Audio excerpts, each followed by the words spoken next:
and the first chapter of the physics, units and dimensions.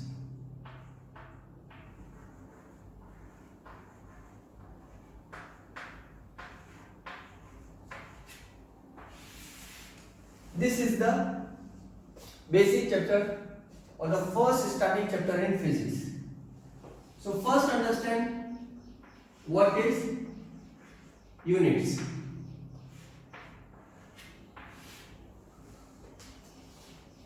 Let me give you an example.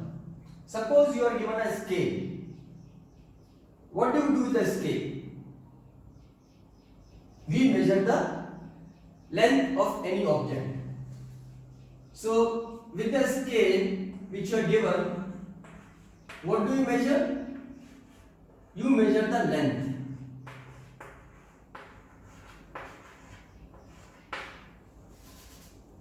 You measure the length. Let's say I give a scale and I give the pencil, and you measure the length of the pencil, and let's say the length is 5 centimeter. So what will you write?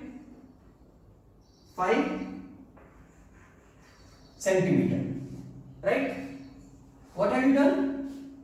You have measured length, and the length has 5 and centimeter. And what we have used? We have used scale. Okay? Let's take another example. I give you a weighing balance, spring balance. Okay? So, what I have given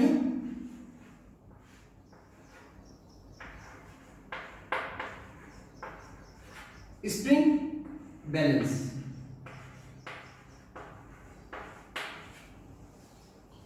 What will you measure? Mass. What are you going to measure with the spring balance? We are going to measure the mass of any given object.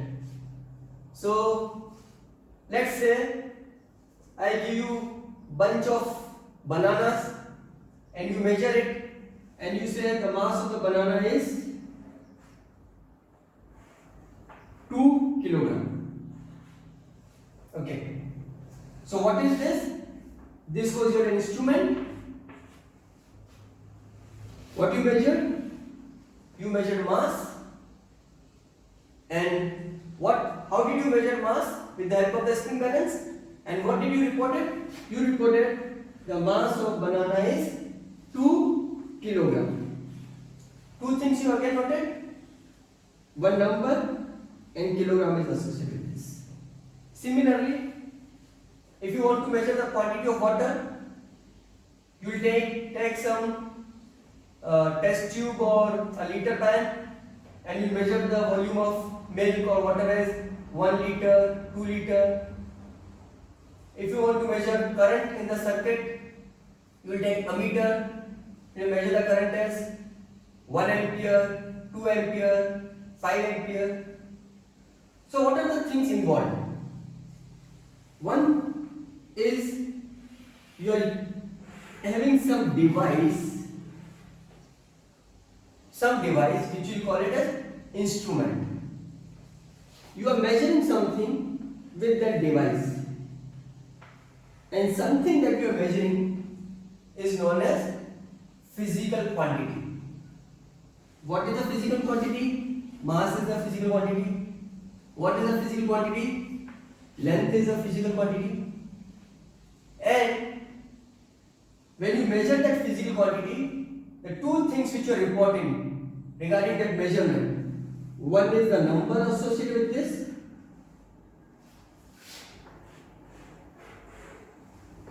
and another thing which you are associating is something which you are saying like this. Either you are saying centimeter, you are saying kilogram, we will say ampere, we will say liter, whatever. But some words are also associated with the number which you are measuring. Okay. So we have an instrument, we have some quantity which you are measuring, and when we measure the quantity, we are giving some number and the unit. Okay, so first tell me, I'll tell you that the quantities which you measure, these quantities are known as physical quantities. These quantities are known as physical quantities.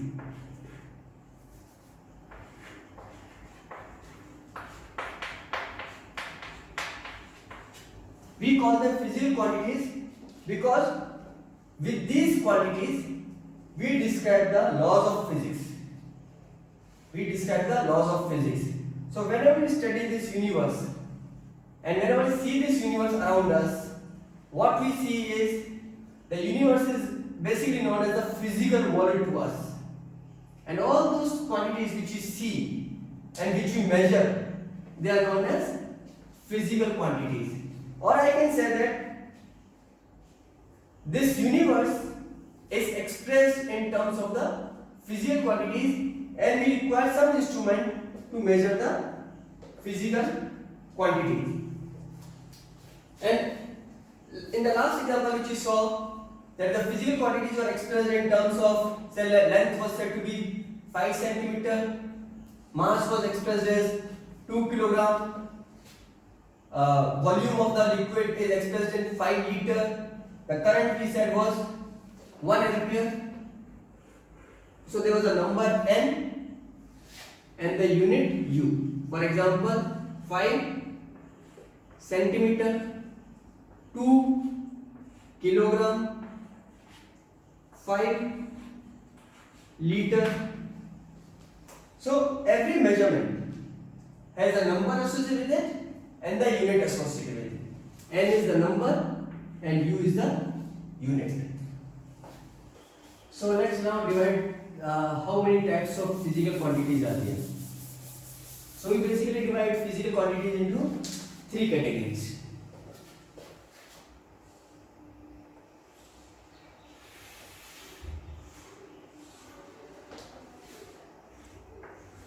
First is fundamental quantities. Fundamental quantities. We also call it as base quantities. We also call it as base quantities.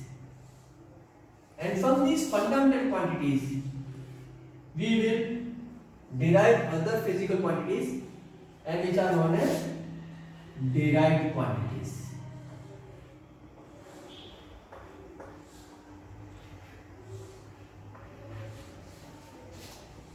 And apart from the fundamental quantities and the derived quantities, we have third category, which is known as supplementary quantities.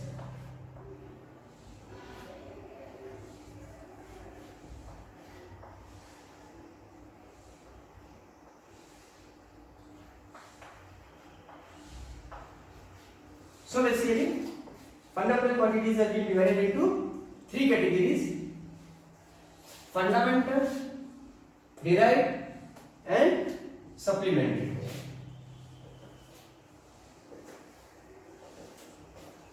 What are fundamental quantities? The quantities which are independent of each other and cannot be further resolved into any other physical quantity. Okay?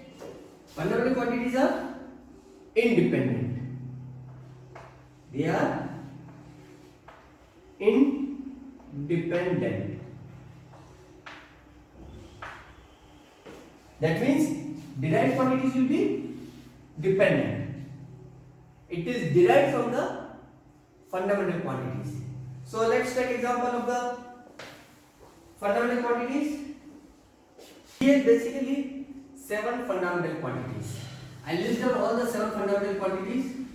First is length. If you measure the length of the pen, you measure the length of the pencil, you measure the length of any object, that is basically the base quantity. Second fundamental quantity or base quantity is mass. Next fundamental quantity is time.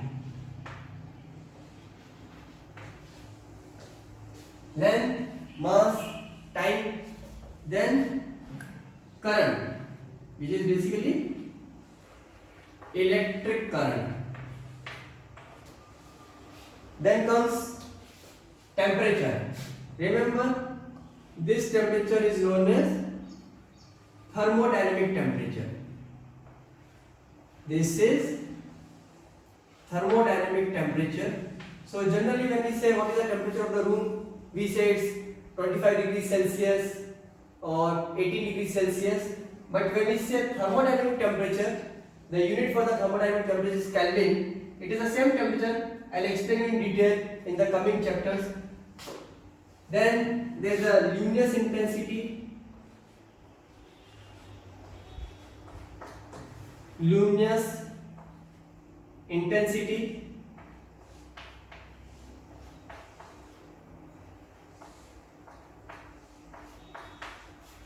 And last is amount of substance. Amount of substance. What is the quantity or what is the amount of substance?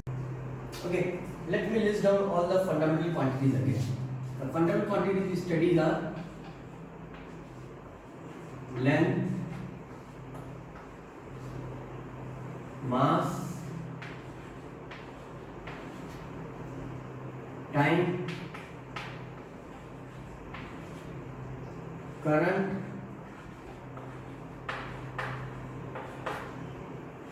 temperature,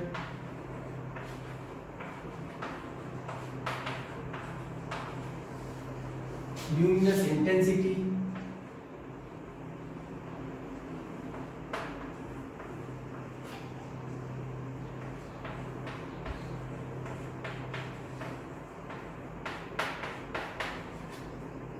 amount of substance.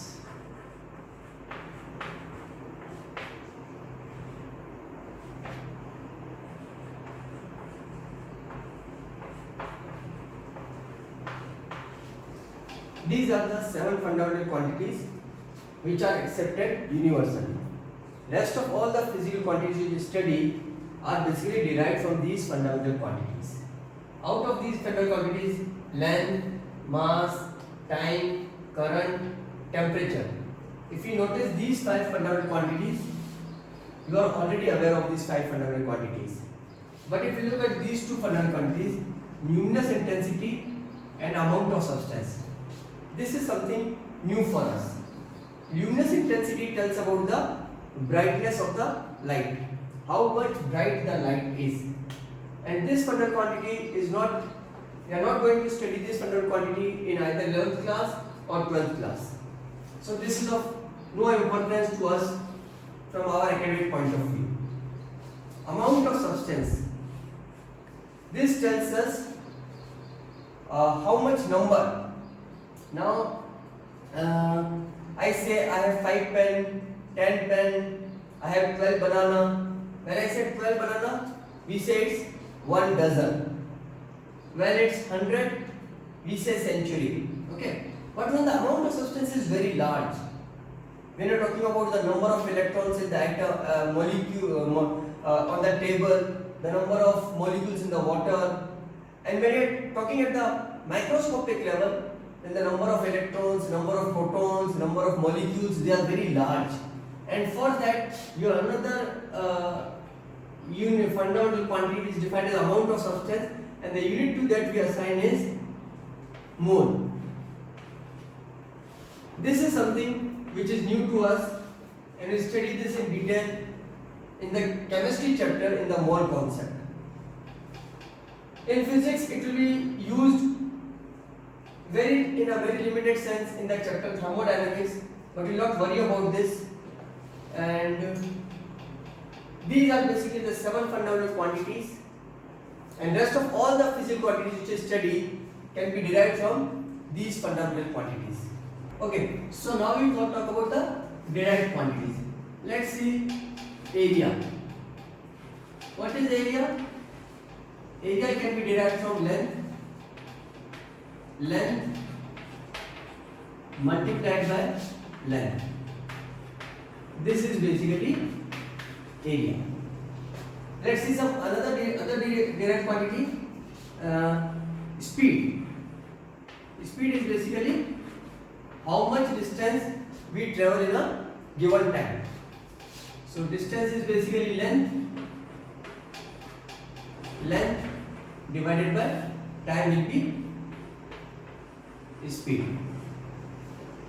And if you see anything in the surrounding, and if we derive from these 7 fundamental quantities which are given, then that will be a derived quantity. For example, if I say force, then force is basically mass into acceleration. So this will be mass multiplied by acceleration. Acceleration can again be written in length divided by time square. So basically, any of the physical quantity which you see in the nature, which is other than the 7 fundamental quantities, we can derive from these, and they are known as derived quantities. Now we talk about supplementary quantities. There are basically 2 supplementary quantities. One is plane angle, and the second is solid angle.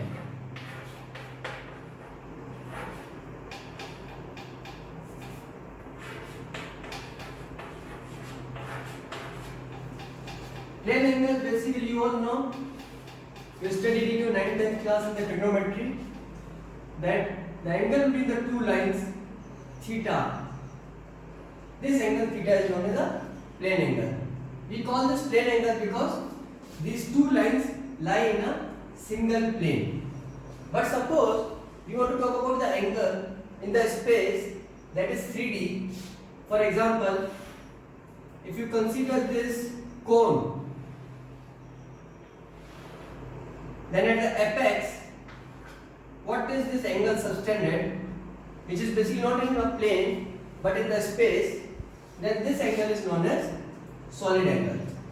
So for most of the cases, we are only going to deal with plane angle, and you already know what is plane angle. Now we come to our chapter and try to see what is unit. If you remember in the starting, when I started this chapter, I took the scale and measured the length, and I got it at 5 centimeter. Then I took some bunch of bananas and I measured the weight, and I said it's 5 kilogram. With the help of the ammeter, the current was measured. We said it's 2 ampere. This kilogram, this ampere, this centimeter. The term which is written with the numerical value is known as unit for that measurement. So what is basically unit? If you want to measure something, how do you measure? We compare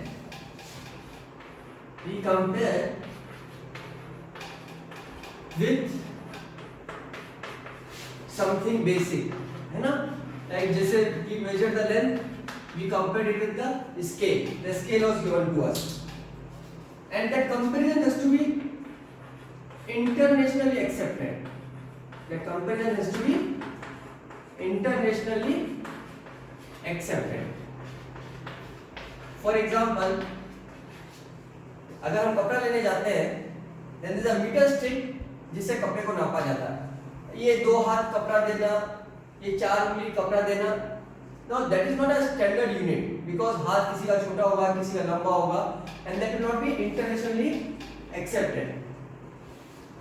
And that acceptance is chosen. It's arbitrarily chosen, but it has some scientific background behind it. It is arbitrarily chosen, but it has some scientific background behind it. So what is basically measurement of any physical quantity? It involves comparison with something which is basic, which is internationally accepted, which is arbitrarily chosen, and that unit of the fundamental quantity is known as fundamental unit. That is known as fundamental unit. If that unit is for the derived quantity, then it will be known as derived unit. So, what is unit? The measurement of any physical quantity which involves something, which compares with something which is basic, which is chosen arbitrarily, and which is accepted internationally. Let us discuss some of the system of units. What are the system of units which we know?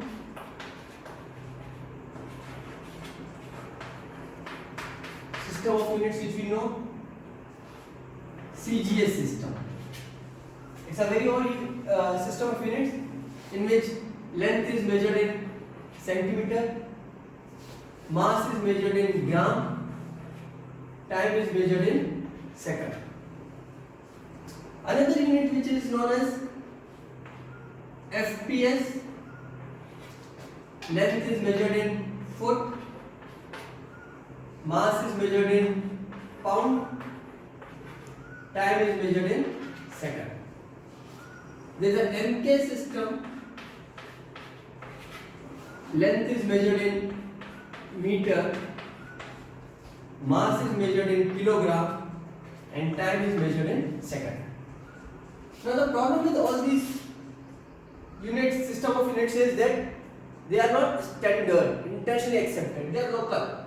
Let's say FPS was a system of unit which was used in Europe, CGS was used in America, MK was used in some other part of the world.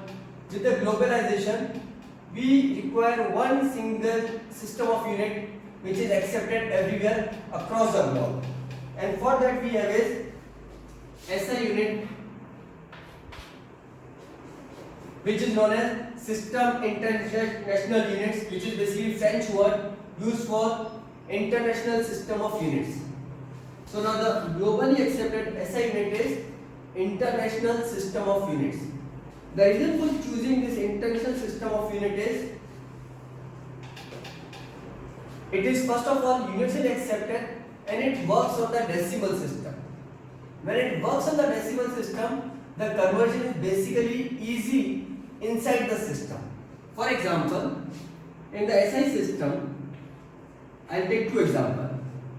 If we measure length, the SI unit for the length is meter. The SI unit for the length is meter. But if you want to convert this meter for a smaller fraction, when you're measuring the smaller length or you're measuring a bigger length, the conversions are easy because it works in the decimal system. So either you measure in kilometer, or you measure in millimeter, or you measure in centimeter, and all these will be just multiple of 10 or division by 10. So you will always work in the decimal system. Let's say you measure mass, then you measure kilogram, you measure gram, we measure milligram.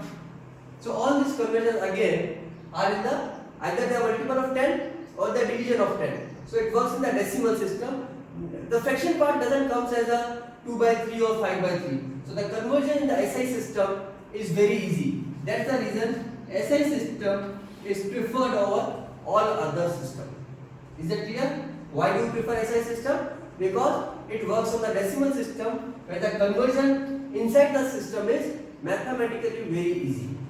Now let's look at these fundamental quantities and let's write the fundamental units and the representation. The fundamental unit for the length is meter and we represent by this by small n. The fundamental unit for mass will be kilogram and write it as kg. The fundamental unit for time is second and write it as s. The fundamental unit for current, measurement of current, is ampere and it is represented by A. When you measure temperature, till now what you have been used to is you measure the temperature in degrees Celsius or sometimes in Fahrenheit. But when we study physics, the fundamental unit for measuring temperature is Kelvin and we represent by K. Luminous intensity, the fundamental unit for measuring luminous intensity is candela and it is represented by CD. and this we are never going to use in the physics. And the amount of substance, the fundamental unit is mole, and this is basically in physics you'll only use this when you're studying the chapter thermodynamics. Rest of this you're not going to use this, but this will frequently appear in your chapter in chemistry. Chemistry में बहुत ज़्यादा use करोगे तुम लोग इसको, physics में इसका इतना यूज नहीं है. These are basically the quantities which you are going to use more frequently. These you are not going to use. This is only limited to the chapter thermodynamics. And now, if you come to any derived quantity, then you derive the unit from these quantities. For example, if it's a force, then the fundamental unit for force is in SI unit it will be Newton. If we talk about energy, then the SI unit for the energy will be joules. And similarly, when you learn more and more physics, you learn the SI units for all the physical quantities which can be derived from these 7 fundamental quantities.